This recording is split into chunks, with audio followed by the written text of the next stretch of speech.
Itinutulak ni Cavite Representative Elpidio Barzaga Jr. na muling buksan ang investigasyon sa pagkapaso ng prangkisa ng ABS-CBN at pagkabigo ng franchise application itong 2020 para malaman umano kung gumawa ba ito ng hakbang sa mga paglabag nito.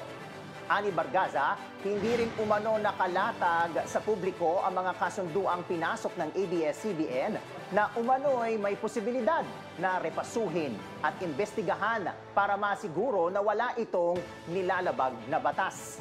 Matatanda ang issue sa hindi umano pagbabayad ng Lopezes ng buwis ang pinakatinutukoy na dahilan noon ni dating Pangulong Rodrigo Duterte. Kaya't hindi umano niya ito papayagang mag-operate at mag-renew ng franchise.